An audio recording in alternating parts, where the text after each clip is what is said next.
Welcome to Rex's Bible Minute, a weekly video where I talk about Jesus, Christianity, and anything along those lines. We are in our Thessalonians Bible study. It has been a few weeks since we got to put one of these out for various reasons. The most recent week was because I was ill. But we're back, so hopefully we don't have any more long breaks like that, and we can keep this thing going. Because it's been so long, I do want to do a quick recap, which I would probably do anyway since this is still really early on in this study. But just really quickly, the three things we need to look at anytime we study a letter in the Bible, or really anything. We need to know who wrote it, who they're writing to, and why they wrote it. Because when we understand those things, it gives us a really good foundation for getting an accurate meaning out of it, right? Because it's really easy to twist things if you don't understand who wrote it or why they wrote it. I mean, just think back to the last time you misunderstood a text message or somebody misunderstood your text message. You know it's ugly. You know it ain't pretty. So if we're dealing with things that there is a 2,000 year and halfway across the globe cultural difference, it's important we take the time and make sure that we're really paying attention to those three things as best we can. We're never going to be perfect. It's just too big a gap, but we need to try, So the Thessalonian letters were written by a guy named Paul, who was an apostle, who was somebody who was sent by Jesus. He was writing this from the city of Corinth after he had already visited the city of Thessalonica, which is in modern-day northeastern Greece. Back in that day, it would have been considered itself Macedonian, not Greek. And that's a whole can of worms as to the subtle differences there. But really just go back to the first week's video and you can get a deep dive into all of that. But it's a the city of Thessalonica, the Thessalonian church. Paul was there very briefly till he got ran out of town. And so he is writing after getting reports of, what's going on with those people who decided to follow Jesus after he left. And so he's writing for various reasons, among them, to answer some of their questions, to face some of the problems that he sees. Basically, he is writing to pick up where he left off when he had to leave quickly. And so that answers our other two questions. Who was he writing to? These new Christians in Thessalonica making up the church, the Thessalonian church. That's where where the letter gets its name. And he was writing to, pick up where he left off. And the reports that he has are very positive about this church. That's important to remember. But they also have some questions. And so one of the big questions they have is, well, what about the end time stuff? Like Paul probably didn't start with that, probably didn't get much time to talk about that. And so you're going to see that a lot as we study this, about Paul mentioning the end times and, how that all is going to work out. And we're not really going to get into that this week, but we will very shortly. So we're going to be starting in chapter 2. We finished chapter 1 last time. This week we're going to be in chapter 2, the first half of it. So starting in verse 1, let's read to verse 9. We're not going to read all of this section today. But it says this. It says, "For you yourselves know, brothers, that our coming to you was not in vain." It wasn't pointless. "But though we had already suffered and been shamefully treated at the city of Philippi, as you know, we had boldness in our God to declare to you the gospel of God in the midst of much conflict. For our appeal does not spring from error or impurity or in any attempt to deceive, but just as we have been approved by God to be entrusted with the gospel, so we speak, not to please man, but to please God who tests our hearts. For we never came with words of flattery, as you know, nor with a pretext for greed. God is witness to this. Nor did we seek from people, whether from you or from others, though we could have made demands as apostles of Christ. But we were gentle among you, like a nursing mother taking care of her own children. So being affectionately desirous of you, we were ready to share with you not only the gospel of God, but also our own selves, because you had become very dear to us. For remember, brothers, our labor and toil. We work night and day, that we might not be a burden to any of you while we proclaim to you the gospel of God." So let's look at the context of this. This is basically, you could think of this section as, Paul would title it, "Haters Gonna Hate." Okay? This is Paul's defense of some of the things that he's hearing is being said about him in Thessalonica, and probably other places too. And it all stems from the fact that Paul isn't the first preacher to hit town. Now, you might be like, well, I thought Paul was the first one to bring Christianity. He is that, as far as we can tell. But Christians weren't the first to preach. As a matter of fact, there's a long tradition within both the Greek, Roman, and Jewish worlds of preachers, of these traveling preachers. So let's start with the Jewish one. The Jewish one were rabbis. You hear that word a lot in church speak. And rabbis were kind of like the celebrities of their world. They were worthy of a lot of respect. To be a rabbi, it was difficult to do. You really had to be quite an intelligent person to become a rabbi.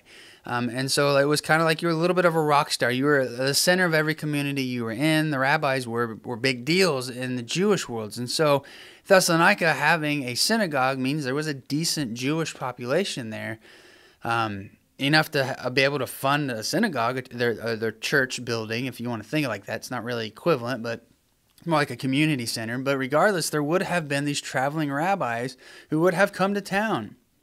And it would have been expected that you would have put them up, that you would have rolled out the red carpet for them, that if you were a Jewish person, you would have honored them, you would have praised them, you would have thanked them, you would have fed them, you would have clothed them, you might have even paid them. To be a rabbi was not a bad life. It was hard to become one, but you did well. And the pagan, the secular version were philosophers. There's a long history, well before Rome became the empire that it was, of Greek philosophers like being the rock stars. Like if you wanted to become a rock star, you became a philosopher and you got yourself noted by somebody rich. And so these philosophers, again, would roll into town and they would stand on the street corner somewhere prominent and they would spew out their philosophies. And people would listen. And if they got a big enough crowd, they might get a rich person to listen. If the rich person kind of liked what they said, they might fund them, become their patron. And, it was a way to get an easy life. And so, this city definitely had people rolling into town, preaching these things and abusing the fame, the money that they were gaining because of, who they were as a rabbi or a philosopher or rock star type. And so Paul rolls into town preaching this thing, and he doesn't act like those guys. And that's weird to these people who live in Thessalonica because they're expecting it, If literally every single one of these rock star philosopher rabbi types come into town and they act the same way over and over, it's weird when one doesn't.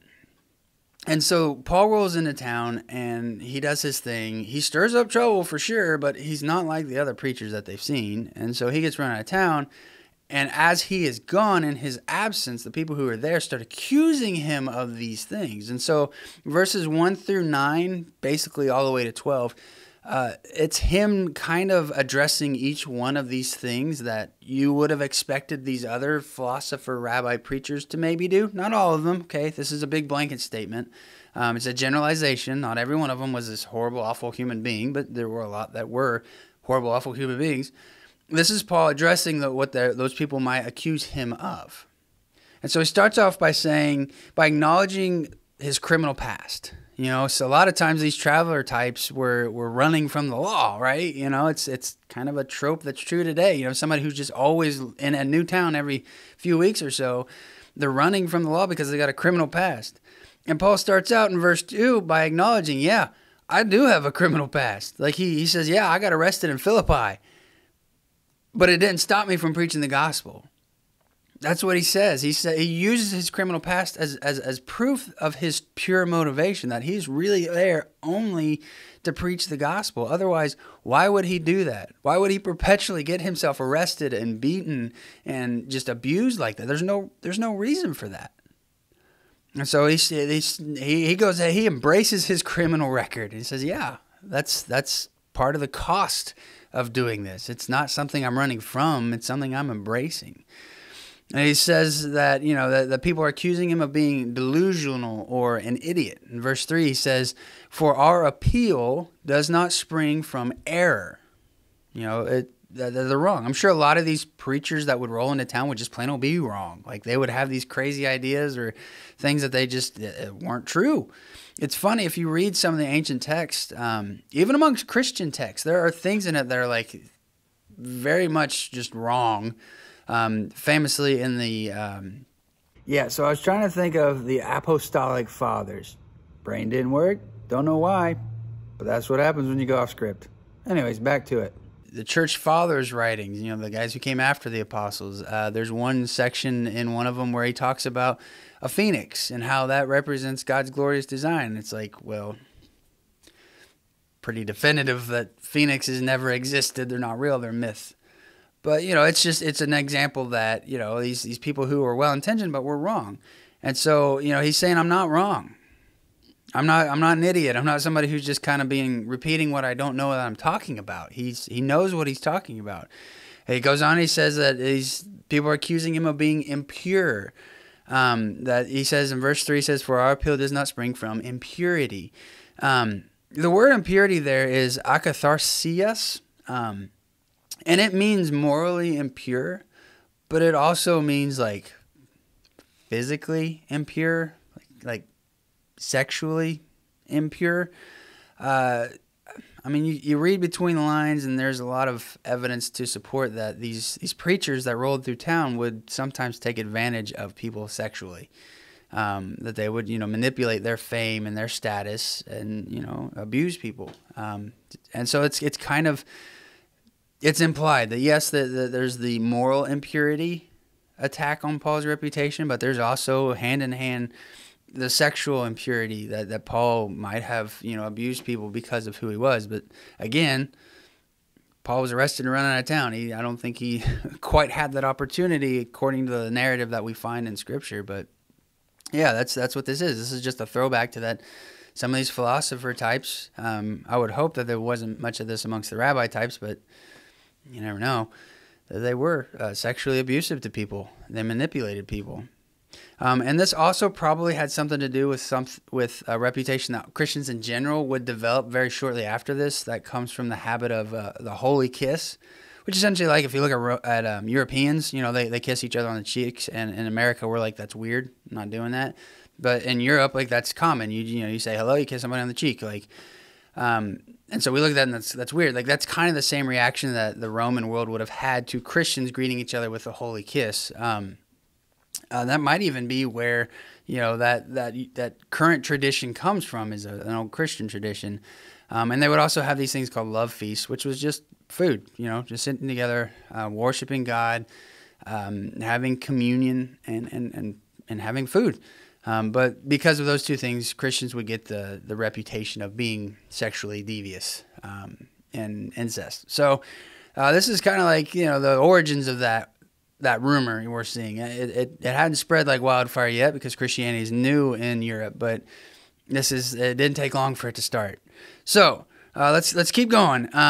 He says that he was being accused of leading people to ruin or attempting to deceive people. In verse 3, he says, for our appeal does not spring from any attempt to deceive. He's not there to manipulate people, to lead people to ruin or to manipulate people out of their life savings. It's kind of funny how, like, these accusations still ring true of a lot of preachers today. That a lot of people are manipulative. They are sexually manipulative. That they are abusive of their power and their status. It's awful that this is just something that started 2,000 years ago and hasn't gone away. It continues on that he's accused of being a people pleaser. I mean, if you think to these philosopher types, their livelihood depends on people liking them. And so they're going to say things they think that specifically their patrons, their wealthy people, would support. And so they may change their entire philosophy if they think it could benefit them. We have records of that happening. And so he says, but just as we have been approved by God to be entrusted with the gospel, so we speak not to please man, but to please God who tests our hearts. He says, I have no reason to lie. I have no reason to be worried about what you all think, because you're not the reason I do this in that sense. I'm sent by God. An apostle literally means one who is sent. He's sent by Jesus to deliver this message. The message isn't going to change. He is there to do his job, whether people grab onto it or not. And Paul's track record at this point shows that he is very much okay if people violently don't like what he has to say.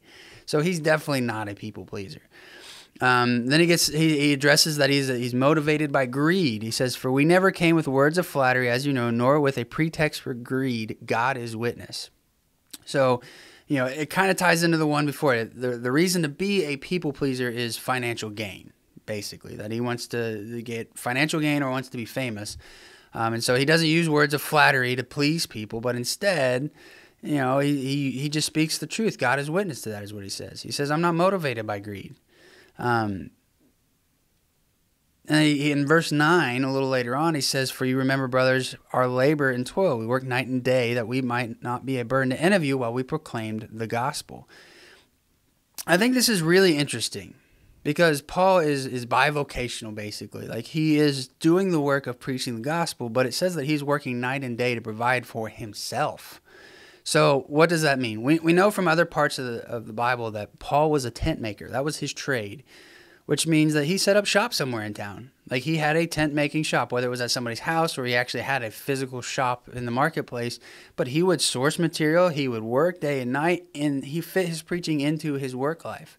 Like, Paul is setting an example here of, hey, you are a minister. Like, all Christians are called to minister. We're called to share the gospel with the people around us in the midst of our busy lives. This is Paul setting up a church while still having a tent-making business. Like, it's what more example do you need? We don't have excuses. I'm too busy to be focused on Jesus, too busy to focus on sharing the gospel. No, you're not. You're not. Paul was able to set up a business and run it while still preaching the gospel in an entirely new city. And the worst part about this section is this wasn't the first time that this would come up, that somebody would abuse their power for financial gain. The Didache, which is from about 100 AD, so within 50 years of Paul, it gives specific instructions on how to deal with people who come into town as these traveling preachers. And, it lists out rules, and I don't know if they're necessarily hard and fast rules, but like there are parameters for the early church that, hey, this is if somebody asks for money or if they stay for more than 2 days or whatever, those people, they're greed and they're not truly an apostle. They're not truly this or that. They're not real. They're just there for their own gain. And so it's obvious that this became a problem incredibly fast. That tradition of traveling preacher out to make their own money, out to make their own wealth, their own fame, it trickled into Christianity. And that doesn't mean ministers shouldn't get paid at all. Matter of fact, Paul himself states over and over in his writings that ministers should get paid. In Galatians 6:6, he says, "Let the one who is taught the word share all good things with the one who teaches the word." Or in 1 Timothy 5:17, "Let the elders who rule well be considered worthy of double honor, especially those who labor in preaching and teaching. For the scripture says, 'You shall not muzzle an ox when it treads out the grain, and the laborer deserves his wages.'"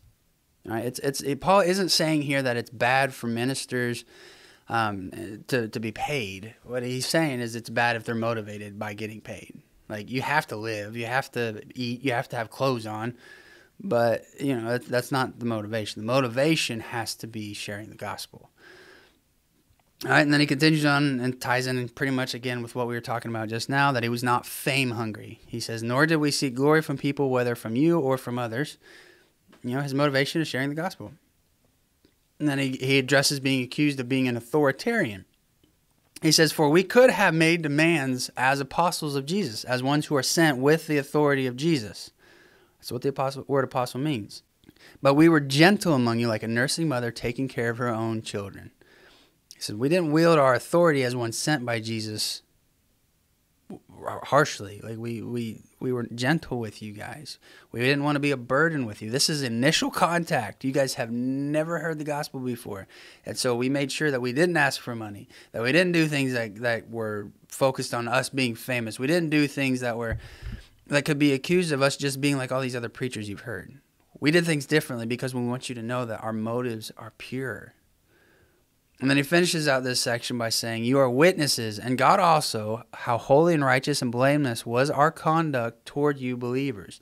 For you know how, like a father with his children, we exhorted each one of you and encouraged you and charged you to walk in a manner worthy of God, who calls you into his own kingdom and glory." He basically says, parents don't charge their kids for raising them, right? I mean, maybe some psychopaths out there do, and if they do, they're wrong, period. That you have a child as a choice for the most part. You don't charge your kids for raising your kids. And in the same way, Paul says, "You are my spiritual children. I am your spiritual father, and I am here, and I was there to raise you up in Christ, to instruct you in how to live. I'm not there to benefit from you, even though I have benefited from you. That's not the motivation. The motivation is for you to know Jesus as I know Jesus. He didn't ask for money. He didn't wield his authority. He didn't make himself famous. He went to work making tents to make sure that they knew the Jesus that he knew. And so the emphasis is on that Paul led by example. You want to follow Jesus, you want to change your life, you want to walk in the way. Well, this is what that looks like. I'll close with this poem that sums it up perfectly. It says, I'd rather see a sermon than hear one any day. I'd rather one walk with me than merely show me the way. The eye's a better pupil, more willing than the ear. Fine counsel is confusing, but example's always clear. So my challenge to you this week is to live by example. If you care about Jesus, if it's what truly matters in your life, live by example. Share the gospel with people. Invite people to your church.